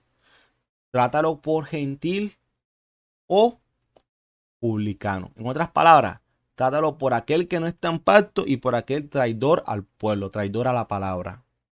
Palabras fuertes, son palabras fuertes, pero es lo que el Señor dice, amén. Es lo que el Señor dice en su palabra. Entonces, eso. Ya después de ese tema, ahora viene Pedro. Pedro, como siempre, ¿cierto? Pedro, si se dan cuenta de los discípulos, quien pregunta es Pedro. Yo no sé si es que entre ellos se ponen, ¿y quién le pregunta? ¿Y quién le pregunta? Pero es, yo hoy le pregunto. Pero siempre era Pedro quien preguntaba. Mi duda es que si la duda era solamente de Pedro o de todos los discípulos. Y era que todos los discípulos mandaban a Pedro. Porque Pedro era como que más suelto, como el que no le daba pena nada. Pero si se dan cuenta, mis amados hermanos, Pedro es el que más pregunta. Raro que pregunte otro discípulo. Siempre está Pedro preguntando. Entonces es algo que también me causó mucha curiosidad. Y pero ¿por qué no pregunta a otro? Bueno, como les digo, pueden ser tantas cosas. Pero aquí Pedro pregunta nuevamente, Señor, ¿y cuántas veces perdonará mi hermano que peque contra mí? Hasta 7. La pregunta es, ¿por qué Pedro dice hasta 7? Vamos a ver por qué Pedro dice hasta 7. Porque Pedro no dice, Señor, hasta 2. Señor, hasta 3, hasta 4, hasta 5. ¿Por qué hasta 7? Jesús le dijo, no te digo hasta 7, Pedro, sino hasta 70 veces 7. Y como dice en la versión hebrea Biblia Cados Israelita Mesiánica, después Kefa vino a él y le dijo, Rabí, ¿cuántas veces puede mi hermano pecar contra mí y yo tengo que perdonarle? ¿Tantas, tantas como 7 veces? Yahshua le respondió, no, no 7 veces, sino 70 veces 7. 70 veces, 70 veces 7 debes perdonar a tu hermano. Pero ahora bien, ¿por qué hasta 70 veces 7? A ver. Tal vez muchos de nosotros nos hacemos la misma pregunta. Si alguien comete la misma falta una y otra vez, ¿debemos seguir perdonándole? El comentario de Pedro aún parece ser generoso, 7 veces. Ah, no. Si comete la misma falta conmigo 7 veces, hasta 7 veces lo perdono. Pero fíjense, aquí entra muy importante. En la tradición judía de ese momento, los rabinos consideraban como muy generoso que aquel que perdonaba 3 veces por una misma falta. Pero Jesús fue más allá de su respuesta. O sea, fíjense, en ese momento te decían, uy, si tú perdonas a tu hermano 3 veces por la misma falta, mi hermano ya te pasaste de generoso. O sea, si lo perdonas 3 veces, ya te pasaste de generoso. Pero Pedro quiso ser un poquito más generoso. Pero dijo, no, Señor, que no sean 3, que sean 7. ¿Sí o no? O sea, yo imagino que en ese momento los discípulos, wow, Pedro, qué generoso. O sea, hasta más de 3. Porque en ese momento se tenía, digamos, en este caso, la mentalidad de parte de los rabinos en su momento de que tú debías perdonar a tu hermano hasta 3 veces por la misma falta. Y si lo perdonas 3 veces por la misma falta, mano, estás, pero, o sea, te regalaste ahí, ¿sabes? Estás, pero de generoso al 100. Eso se creía en ese momento. Pero claro, Pedro quiso superar esa generosidad de los rabinos, de los fariseos. Y dijo, no, Señor, que no sean 3, que sean 7. Pero ya con la respuesta de Jesús, o sea, Pedro como que esperaba, uy, sí, Pedro, 7, 7 está bien, sí. Para no ser igual a los fariseos, 7. Me parece perfecto. Excelente, Pedro. Pero nada, o sea, Pedro se quedó como que boquiabierto, digo yo, después de la respuesta de nuestro Salvador. O sea, Pedro no se lo esperaba. Eso sí fue un peñonazo grande que le cayó a Pedro del cielo y que Pedro quedó como que un poquito como que, ¿y cómo así, Señor? Yo pensé que me ibas a decir que 7 estaba bien. Pero vamos a ver, fíjense. 7 por 7 equivale a 490. Probablemente 70 por 7 equivale a 490. Probablemente no es un número literalmente, sino simbólico. Pero, ¿por qué? ¿Quién podría llevar la cuenta de 490 perdones a una persona por la misma falta? En términos humanos, este número parece demasiado alto. Pero si volteamos el argumento y lo aplicamos a las veces que Dios nos ha perdonado por nuestras faltas, ¿acaso no se vuelve más realista? ¿Cuántas veces hemos ofendido a Dios y luego en arrepentimiento recibimos su perdón? Seguramente no llevamos la cuenta y probablemente Dios tampoco, porque Él perdona y se olvida de ello.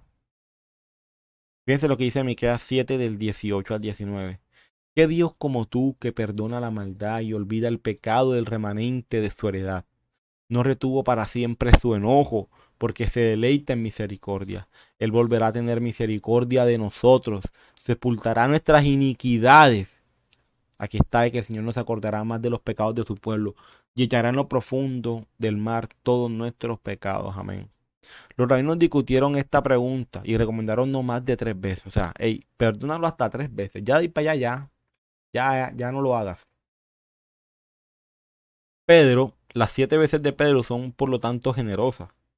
Pero la respuesta de Jesús elimina todos los límites y las calculaciones. O sea, es verdad, la respuesta de Yeshua ya elimina todo cálculo, todo límite. Pero claro, el límite, ojo, aquí algo muy importante, porque es que a veces nosotros decimos, caramba, Pedro 7, da Pedro 7 es cosa seria. Pero es que tenemos que entender, mis amados hermanos, por qué Pedro dice 7. Pedro dice 7 porque en ese momento eran hasta 3 veces. O sea, Pedro fue más generoso que el común. sea, delante de los ojos de los discípulos y aún de los fariseos, Pedro se pasó de generoso. Para nosotros hoy perdonar 7 veces es como que, caramba, nada más 7 veces. Eso sí es poquito. Pero es que mis hermanos, vuelvo y recalco lo mismo. No se trata, esto no es un libro, esto no es un escrito que se escribió hoy o que se escribió hace un año, hace miles y miles y miles de años, en un contexto completamente diferente al nuestro. Y tenemos que entenderlo para poder no sacar nada de contexto. Entonces, cuando Pedro dice 7, no crean que para ellos fue una suma poquita, para ellos fue lo, Dios mío, Pedro, te pasaste. 7 no, 7 es demasiado. Pero claro, ya con la respuesta de Jesús se elimina todo cálculo. No, no, no, no, no. Es que no son 7, es para siempre. Perdona a tu hermano. Jesús respondió inesperadamente, diciendo que debemos perdonar al arrepentido un número limitado de veces. Ilimitado es seguramente la idea detrás de hasta 70 veces 7. Sería extraño si Jesús esperara que contáramos las ofensas hechas contra nosotros hasta 490. Y en la ofensa 491 negar el perdón. O sea, sería algo como que realmente extraño. Por eso es que yo me voy a la interpretación de que aquí Yeshua está hablando, o sea, es un número más simbólico que hace representación a infinidades de veces, a no ponerle límite, no que siempre perdona. Y entendiendo el contexto de cómo se veía en ese momento, de que era hasta 3, después Pedro dice hasta 7, que ya para eso en ese momento será como que, wow, lo último, hasta 7, y que después viene Yeshua y dice hasta 70 veces 7, es como que Jesús te está diciendo, no cuentes, no pongas límite, solo perdona a tu hermano, perdona. Así como el Padre te ha perdonado tus pecados, así como el Señor ha enviado tus pecados hasta lo más profundo del mar, así mismo tú también perdonas. Por eso, mis amados hermanos, una de las muestras de que tú has recibido el perdón del Señor es que tú también eres capaz de perdonar. Ojo, aquí hago aclaraciones, porque a veces sí sabemos que tú no dices, bueno, caramba, me es difícil perdonarlo, me es difícil superar esto que me sucedió, que me pasó. Pero mis hermanos, si tú le oras al Señor, de seguro el Señor te dará la capacidad de perdonar a esa persona, así como Él también te ha perdonado a ti. Yeshua aquí hace una alusión de Génesis 4:24, lo cual contrasta claramente la venganza ilimitada de Lamed con el perdón ilimitado del discípulo. Amén. ¿Qué dice Génesis 4:24? Si 7 veces será vengado Caín, Lamed en verdad 70 veces 7 lo será. O sea, ahí está diciendo, Lamed será perdonado, o sea, será vengado ilimitadamente. Porque si 7 veces será vengado Caín, Lamed será infinidad de veces, o sea, sin límites alguno. Entonces aquí Yeshua está haciendo una alusión a eso, a la venganza ilimitada de Lamed con el perdón ilimitado que también debemos tener nosotros, sus hijos y los discípulos, para con los demás. O sea, aquí se reafirma, mis amados, el concepto de que la expresión 70 veces 7 es más que todo un hebraísmo en ese momento. O sea, la expresión 70 veces 7 es un hebraísmo, porque no podemos tomar esa expresión de manera literal, sino que tenemos que entenderla desde el concepto, desde la concepción de ello. Y para ellos decir 60 veces 7 es decir, ilimitadamente. Es un hebraísmo de ese momento. Y debemos entenderlo así. O sea, no debemos tomarlo de forma literal, porque es un hebraísmo, es una expresión cultural de ellos. Oye, mi hermano, ven acá y ¿hasta cuándo te voy a hacer esto? Hasta 70 veces 7. Él no está pensando que tiene que hacerlo 490 veces. Él está pensando que tiene que hacerlo ilimitadas de veces. ¿Me va a entender? Porque es un hebraísmo, una expresión cultural, la cual no puede ser traducida literalmente. Ahora bien, vamos a los últimos versos. De aquí ya estamos en los últimos versos, mis hermanos. Y por eso estos versos quise traerlo en esta versión internacional, porque es que estos versos, desde el 23 al 35, y de hecho esta fue la razón por la cual vamos a terminar este capítulo hoy, porque quizás al comienzo pueden decir, caramba, son bastantes versos los que vamos a ver hoy. Pero, pero claro, cuando vamos leyendo nos damos cuenta que por lo menos los versos del 23 al 35 tratan de un solo tema, porque es una parábola. Los versos del 23 al 35 son una parábola. Vamos a ver de qué se trata esta parábola. Y que esta parábola obviamente va enlazada con lo que ya previamente hemos venido dando. Por eso es que, pues, separarla y como que separar la enseñanza en dos, no hubiese sido lo mejor. Lo mejor es que siguiéramos la enseñanza y terminar el capítulo ya hoy para la gloria del Padre. Entonces vamos a leer esta parábola. Por eso el reino de los cielos, ya sabemos a qué hace referencia el reino de los cielos, ¿cierto? A la instrucción del Padre.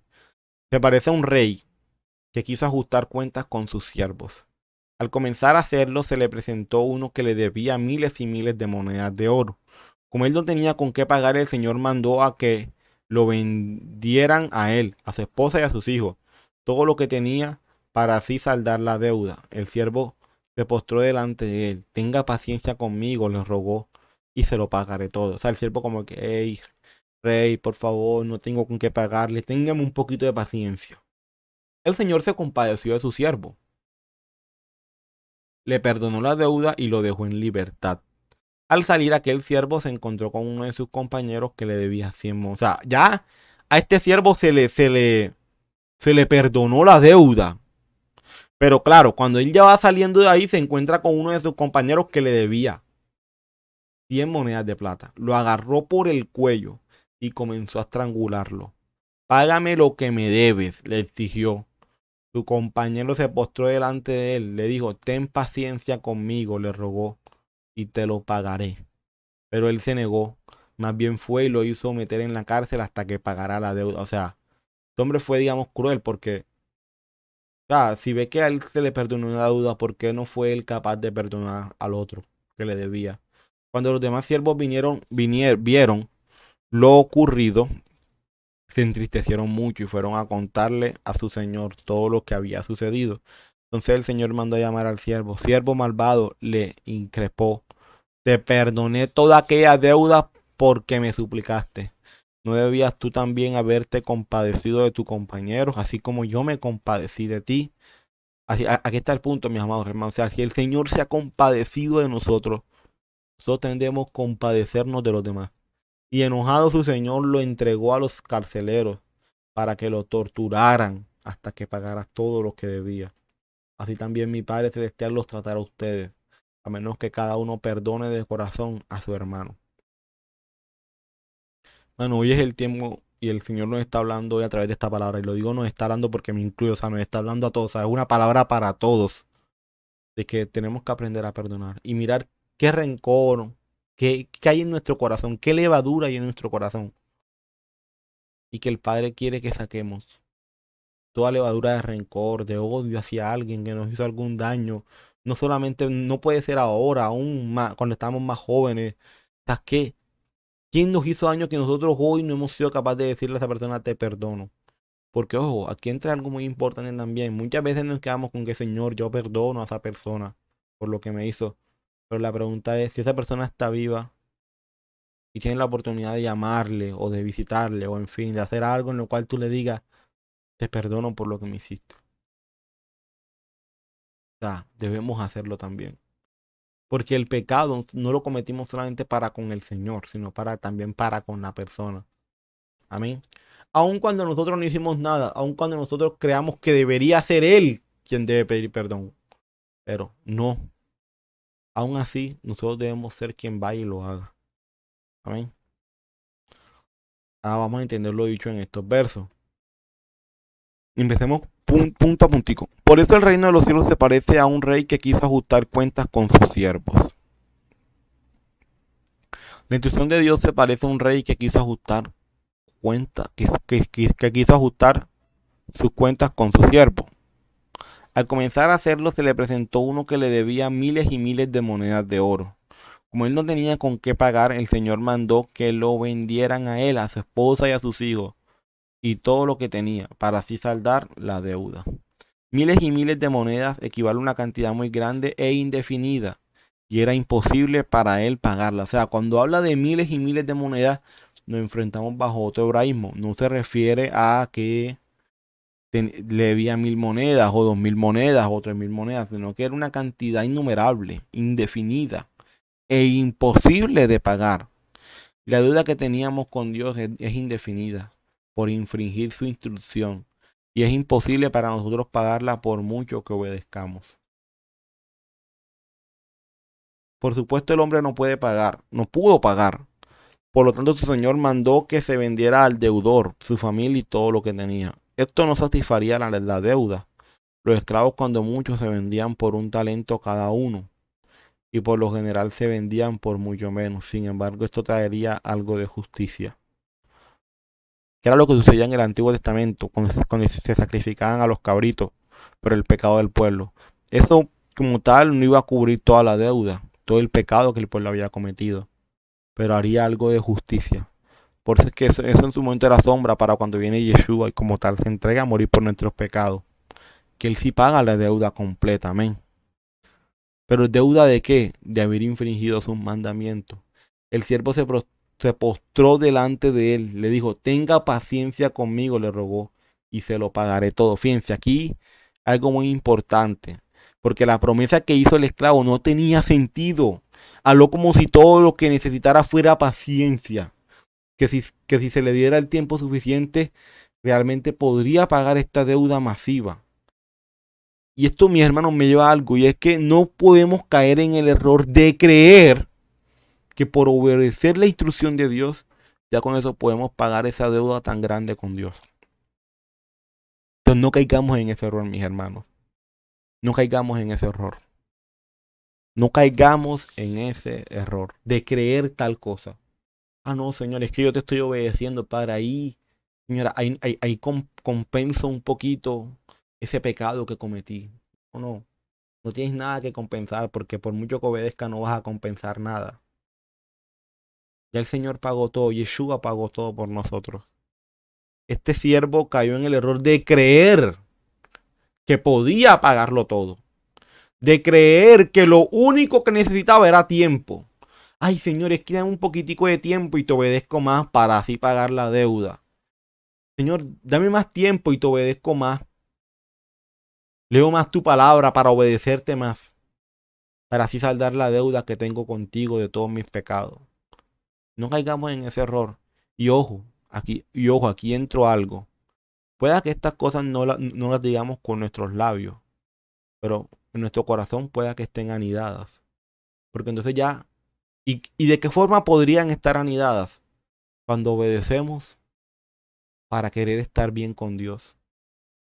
Y no obedecemos por agradecimiento a lo que Yeshua hizo por nosotros.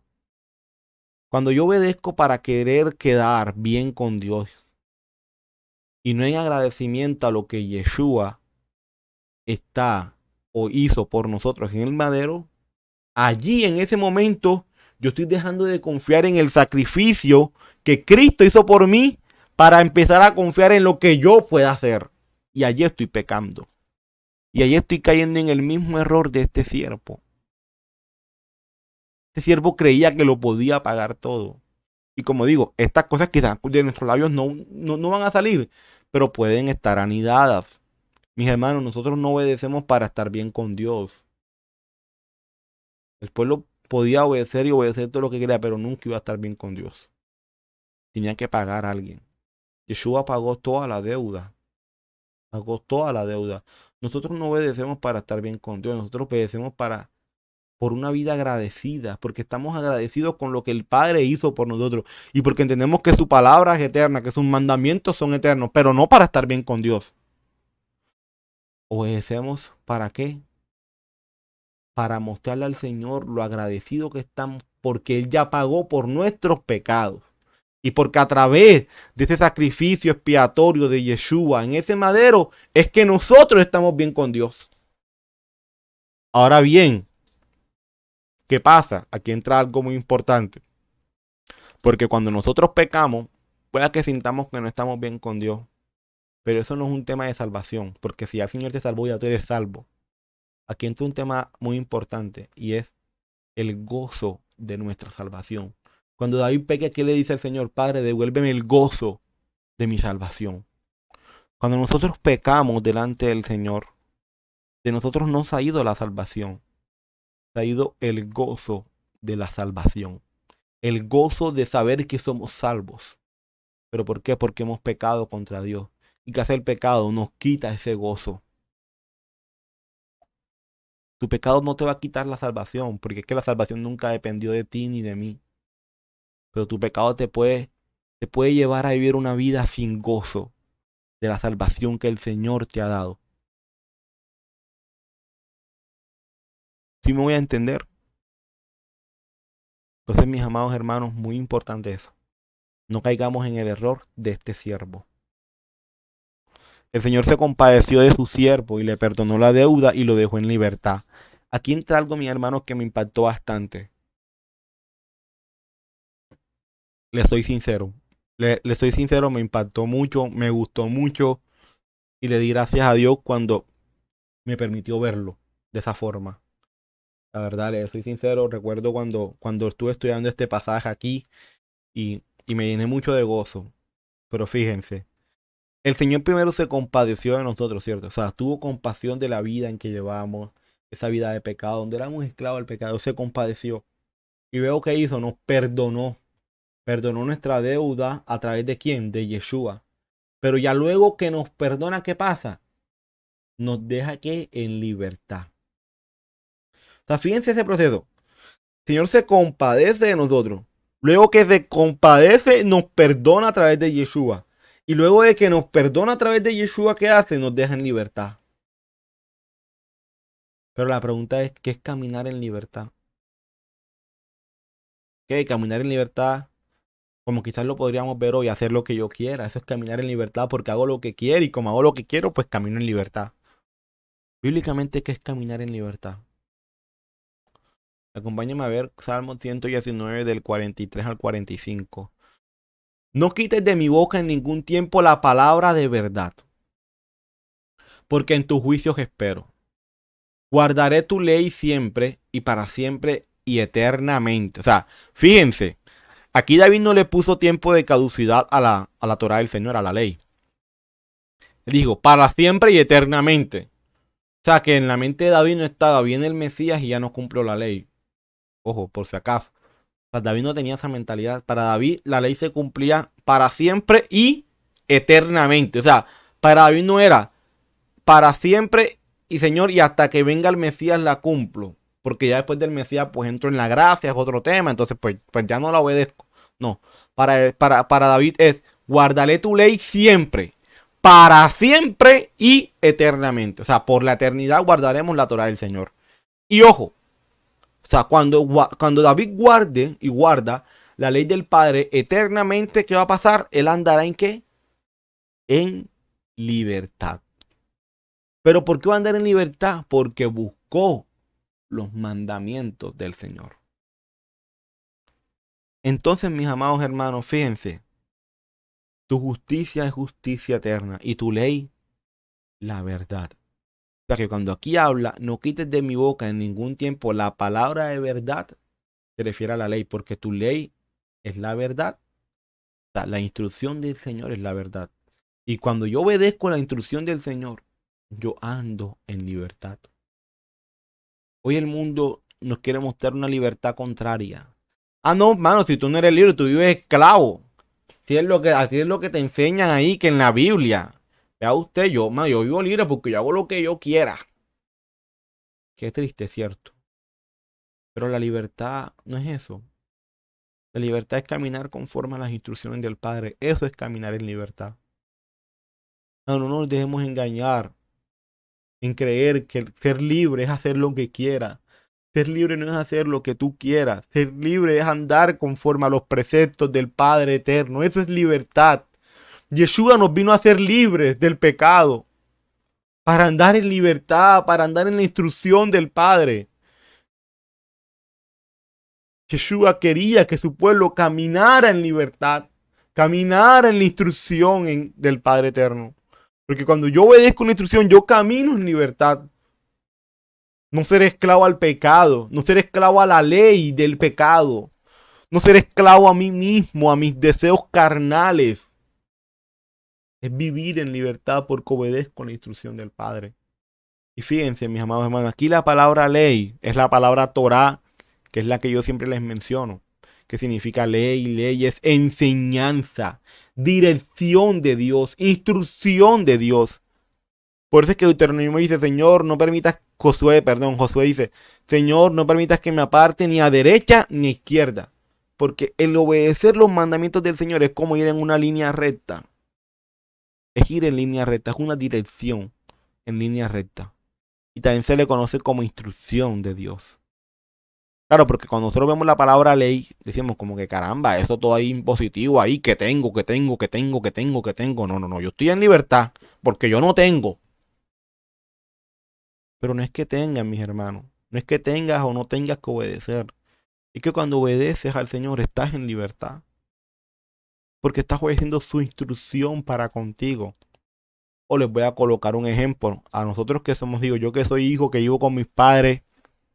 Cuando mi mamá me dice, Jay, ¿cuál esto? Haz esto. Y yo lo hago tal cual como mi mamá me lo dice. Yo siento que estoy caminando como livianito. Yo siento que lo hago todo como liviano, ¿cierto? Que caramba, estoy obedeciendo la instrucción que mi mamá me dio. Pero no nos ha pasado a nosotros como hijos, ¿cierto? Que cuando nuestros padres nos dicen, haz esto y yo lo hago todo lo contrario. Es verdad, cuando lo estoy haciendo así y después veo que me sale mal, me siento como un peso, como una carga. Y aunque lo hice, no me siento libre, me siento todo cargado, porque sé que no lo hice conforme a la instrucción de mi madre y de mi padre. Es lo mismo, mi amado hermano. El Señor te dice, haz esto, te está instruyendo. Cuando tú lo obedeces, tú te sientes liviano, ¿cierto? Te sientes bien, feliz, contento, porque estás haciendo las cosas tal cual como tu padre te instruyó. Pero claro, cuando no obedeces, ¿cómo te sientes? Mal, feo, horrible. Te sientes el hombre más sucio del mundo porque has pecado, porque no hiciste las cosas como tu padre te instruyó. Mi hermano, caminar en la instrucción del Padre, en la Torá, es caminar en libertad. Yeshua no me vino a esclavizar. Yeshua me vino a ser libre. ¿Pero libre de qué? Libre del pecado. ¿Y qué es el pecado? Infracción a la Torá. Yeshua no vino a que nosotros infringiéramos la Torá.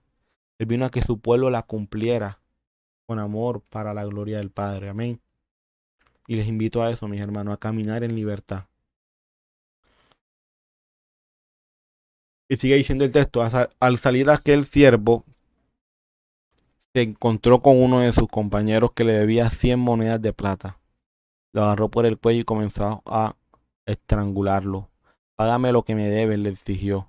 Su compañero se postró delante de él. Ten paciencia conmigo, le rogó, y te lo pagaré. Pero él se negó. Más bien fue y lo hizo meter en la cárcel hasta que pagara la deuda. Una de las evidencias que muestra que en nosotros está el perdón de Dios es que somos capaces de perdonar a los demás. Porque eso que hemos recibido, de eso mismo estamos dando. Amén. Y dice, cuando los demás siervos vieron lo ocurrido, se entristecieron mucho y fueron a contarle a su señor todo lo que había sucedido. Entonces el señor mandó a llamar al siervo malvado, le increpó, te perdoné toda aquella deuda porque me lo suplicaste. ¿No debías tú también haberte compadecido de tu compañero, así como yo me compadecí de ti? Y enojado su señor lo entregó a los carceleros para que los torturaran hasta que pagara todo lo que debía. Viendo sus consiervos lo que pasaba, no hay mención en la parábola de la conciencia del primer siervo molestándolo acerca de su conducta. Fueron sus consiervos que reconocieron el mal que había hecho. Otros podían ver la maldad de su conducta, si él no podía verla. A veces somos dolorosamente y para nuestra vergüenza ciegos a nuestra propia conducta pecaminosa y carnal. Fíjense, me gustó mucho este comentario de Spurgeon porque él aquí hace mención a eso, de que son los siervos que ven lo ocurrido y se entristecen en su corazón y van y se lo hacen saber al rey. O sea, no es quien comete el pecado quien se da cuenta de lo que hizo, quien se da cuenta de su actitud pecaminosa, no, sino que son los demás. Muchas veces nos pasa así, pecamos, fallamos y no nos damos cuenta. Tiene que ver lo otro para decirnos, estás pecando. Por eso es que aún David decía, Señor, perdóname por aquellos pecados que me son ocultos. Y por eso es importante, mis amados, la oración y la lectura de la palabra, para que cada día, con la ayuda del Padre, podamos identificar el pecado que hay en nosotros, no el pecado de los demás, el pecado de nosotros. Hay gente que estudia la palabra del Señor no para ver si está pecando delante del Padre, Es para ver si los demás están pecando. O sea, está más pendiente el pecado del otro que al pecado de él mismo. Y eso está mal. Eso está mal, amén. Cuando el Señor se enteró de esto, se enojó y con razón. Simplemente estaba mal que un hombre a quien se le había perdonado tanto no perdonara. O sea, está mal, mi amor hermano, a ti y a mí que se nos ha perdonado tanto y nosotros no seamos capaces de perdonar a los demás. Entonces le dio al primer siervo lo que merecía, justicia en lugar de misericordia. Así es. Y por último dice, así también mi Padre Celestial los tratará a ustedes, a menos que cada uno perdone de corazón a su hermano. El principio es claro. Dios ha perdonado una deuda tan grande que cualquier deuda que se nos deba es absolutamente ¿qué? Insignificante en comparación. Ningún hombre puede ofenderme en la medida en que mis pecados han ofendido a Dios. Este principio debe aplicarse en las pequeñas cosas que se nos hacen, pero también en las grandes cosas que se nos hacen. O sea, mis hermanos, no pienses que la ofensa que tú has recibido de parte de esa persona es mayor que las ofensas que el Señor ha recibido de parte tuya. No lo pienses, ¿sabes? Nosotros hemos ofendido más a Dios de lo que cualquier otra persona pueda ofendernos a nosotros. Nosotros incurrimos mayor ira al rehusarnos a perdonar que por todo el resto de nuestro endeudamiento. Así es. Y es cierto, delante del Padre producimos más ira cuando nos rehusamos a perdonar a otros que cuando nosotros mismos, cierto, estamos pecando delante del Padre. Entonces fíjense lo importante de perdonar. Y lo importante que es para el Padre es que perdonemos. Para el Padre es algo muy serio. Hay que aprender a perdonar. Hay que aprender a perdonar, pero a perdonar de corazón, no solamente de labios, sino de corazón. Y para eso se requiere orar, pedirle al Señor, pedirle ayuda, porque tampoco es fácil. Aquí no vamos a decir que es fácil perdonar cuando se nos ha ofendido, en verdad. Sabemos que es difícil, pero hay que aprender a hacerlo con la ayuda del Señor. Amén. Para los discípulos estas palabras de Yeshua fueron muy fuertes y difíciles de aceptar. ¿Pero por qué? Porque ellos venían de escuchar que el romano es el traidor, el enemigo, aquel que no se puede perdonar. Pero ahora Yeshua les dice que deben perdonarlo y mirarlo con amor, lo cual para muchos de ellos era algo inadmisible. Por eso es que estas palabras no son fáciles para ellos, porque ellos dicen, caramba, ahora Yeshua me está diciendo que perdone al romano por todo lo que me ha hecho.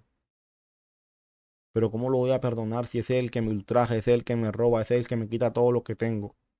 Pero Yeshua te dice, perdónalo porque el Padre te ha perdonado mucho más. Como se nos ha perdonado mucho, no tenemos derecho a tener el perdón de los demás. Somos el deudor a quien se le ha perdonado una deuda casi infinita. ¿Acaso nos aferramos a las deudas pequeñas que otros nos deben? Si alguien tuviera el derecho de retener el perdón es Dios. Y Él perdona de una manera más libre y más completa que cualquiera que conozcamos. ¿Qué derecho posible tenemos para aferrarnos a nuestra falta de perdón? O sea, ¿qué excusa vamos a tener nosotros para no perdonar cuando a nosotros se nos ha perdonado, pero infinidades de veces? ¿Qué excusa tienes tú para no perdonar a tu hermano? ¿Qué excusa? El Señor a ti te ha perdonado infinidades de veces, pero claro, cuando nosotros somos capaces de perdonar de esa forma tan libre y tan espontánea, cuando entendemos nuestro pecado delante de Dios, cuando entendemos cuánto hemos pecado contra Él, cuando entendemos cuánto le hemos fallado, y cuando entendemos todas las veces que Él nos ha perdonado y ha tenido misericordia de nosotros. Aquel que le cuesta reconocer su pecado es aquel que no va a saber cuánto el Señor le ha perdonado. También es importante entender que se puede hacer y debe hacerse una distinción entre el perdón y la reconciliación. La verdadera reconciliación de una relación solo puede ocurrir cuando ambos lados están de acuerdo de ella. Y esto puede requerir el arrepentimiento de uno de los dos lados en el conflicto. Sin embargo, el perdón puede ser unilateral. O sea, aquí se está hablando de perdón, de que el perdón es algo unilateral, o sea, que solamente puede venir de una sola de las partes, pero la reconciliación debe venir de ambos lados. Pero aquí se está hablando de perdón, amén. Ahora bien, el resumen a este capítulo 18. Primero, aprendimos el porqué de la pregunta de los discípulos sobre quién es el mayor en el reino. Y es que esa pregunta nace no solamente de un corazón que busca ser importante y reconocido, sino que también de un corazón influenciado por lo que se veía en ese momento. Y para saber qué era lo que se veía en ese momento, pues les invito, mis amados hermanos, aquellos que no vieron el capítulo anterior, que lo vean. También aprendimos que volverse y hacerse como un niño implica volverse a guardar los mandamientos del Señor, ya que cuando llego a un verdadero arrepentimiento me hago como niño, porque lo que hace un verdadero arrepentimiento es humillarme más ante el Señor en vez de hacerme más altivo. Lo anterior nos permitió entender lo que implica no entrar al reino de los cielos, ya que el no entrar en el reino de los cielos implica no volverse a Dios y no humillarse como un niño. No se trata solamente de obedecer la palabra del Señor, sino de obedecer como un niño, con un corazón humillado. Entendimos el por qué nuestro Salvador toca el tema de aquellos que hacen tropezar a otros. Y es porque en ese momento los fariseos estaban siendo una piedra de tropiezo para otros, con sus mandatos de hombres y arrogancia por el conocimiento. Y nuestro Salvador no quería que sus discípulos siguieran ese mismo ejemplo. Entendimos la palabra de nuestro Salvador cuando dice, si tu mano o tu pie te hace pecar, córtatelo y arrójalo. Por supuesto, esto es solo una analogía y no debe ser tomado literal, pero Jesús usa estas imágenes para que veamos la seriedad del asunto y así ver que Dios está muy pendiente de esto. También aprendimos cuando el texto dice, porque el Hijo del Hombre ha venido a salvar lo que se había perdido. Se refiere a Israel, estando en Efraín, perdido en las naciones y en el paganismo, y Judá perdido en sus costumbres y mandamientos de hombres. Eso es lo que se había perdido, amén. Eso ya lo vimos también el domingo anterior. O sea, fíjense, toda la conclusión del 1 hasta el 6 hace parte del video anterior, del domingo anterior. De aquí en adelante ya tiene que ver más con lo que hemos visto hoy. También entendimos los términos atar y desatar y en el contexto, dando a entender un juicio sobre la conducta. Aquí específicamente se refiere a tratar el pecado de cierto hermano y cómo hacerle ver ese pecado. Comprendimos cuando Yeshua dice, no te digo hasta 7, sino aún hasta 70 veces 7. Y para entender estas palabras es muy importante entender el contexto, porque en ese momento los rabinos discutieron esta pregunta y recomendaron no más de 3 veces. Las 7 veces de Pedro son por lo tanto generosas. Pero la respuesta de Jesús elimina todos los límites y las calculaciones. Y finalmente entendimos la parábola de los deudores, la cual busca enseñarnos que la deuda que teníamos con Dios es indefinida por infringir su instrucción y es imposible para nosotros pagarla por mucho que obedezcamos y que no podemos caer en el error de creer que por obedecer la instrucción de Dios ya con eso podemos pagar esa deuda tan grande con Dios. El Señor primero se compadeció de nosotros, luego perdonó nuestra deuda a través de Yeshua y ya luego que perdona nuestra deuda nos deja en libertad, sabiendo que el andar en libertad es obedeciendo la palabra de Dios. Fíjense, mis amados hermanos, que la salvación de Yeshua no me impide andar en libertad, o sea, no me impide obedecer la palabra del Padre. Amén. Y quiero terminar con estos dos textos que me gustaron mucho, que fueron los que vimos hoy casi al final. Salmo 119 del 43 al 45 que dice, no quites de mi boca en ningún tiempo la palabra de verdad, porque en tus juicios espero. Guardaré tu ley siempre, para siempre y eternamente. Y andaré en libertad porque busqué tus mandamientos. Salmo 119, verso 142. Tu justicia es justicia eterna y tu ley la verdad. Amén. La ley del Señor es la verdad. Gloria al Padre por todo, mis amados hermanos. Gloria al Señor porque pues nos permite poder estar aquí y compartir su palabra. Nos permite poder estar aquí y pues cada día aprender más de su palabra. Alabado sea el Padre porque nos permite poder sacar este espacio para compartir y aprender más de Él. La verdad es que me siento muy, muy gozoso y la gloria sea para el Señor porque Él nos permite pues aprender y aprender y aprender y aprender más de Él. La verdad es que es un gozo, una alegría y un privilegio también. Entonces, ha sido muy bueno. Fíjense, ya terminamos el capítulo 18, ya nos falta muy poco para terminar este libro de Mateo. Ya para el próximo domingo ya empezamos con el capítulo 19 y bueno, que sea el Señor guiándonos así como sé que lo ha hecho hasta ahora. Amén. Les invito a mis amados hermanos a que me acompañen en oración y colocamos en manos del Padre este momento y aún lo que resta de esta semana. Padre Santo, mi Rey, alabado seas tú, mi Dios. Gracias te damos por este momento, por esta oportunidad que nos das de estar aquí, de compartir tu palabra. Gracias por ser tan bueno, tan bondadoso, tan generoso con nosotros. Padre, permítanos crecer, avanzar en tu verdad, nunca apartarnos de ti. Padre, en tus manos colocamos este día, en tus manos colocamos este momento. Te pedimos, Señor, que seas tú cada día hablándonos, llenándonos de tu presencia, mi Rey. Gracias por esta palabra. Ayúdanos a perdonar infinidades de veces, así como tú nos has perdonado, perdonar a los demás. Padre, gracias por tu amor, por tu misericordia. Guarda la congregación. Ayúdanos como congregación a estar unidos y darte a ti la gloria. Bendito seas tú, mi Dios. Bendito seas tú, Señor. En tus manos coloco, Señor, mi Rey, aún esta semana, Señor, que inicia, que todo lo que hagamos lo hagamos para tu gloria. Te lo pido, mi Rey, en Yeshua, mi Salvador. Amén y amén. Bueno, mis hermanos, ya saben, el Señor les bendiga. Les esperamos el día miércoles con nuestro hermano José en el estudio de los Salmos. El sábado con nuestro pastor en la mañana. Al cierre de Shabbat con nuestro hermano Fede. Y los martes tenemos, pues, en este caso, la oración a las 5 de la mañana. Y pues ya saben, los domingos con este servidor nos encontramos compartiendo el libro de Mateo. Entonces, mis amados hermanos, que el Padre les bendiga, les guarde, tengan una excelente semana y que pues que todo lo que hagamos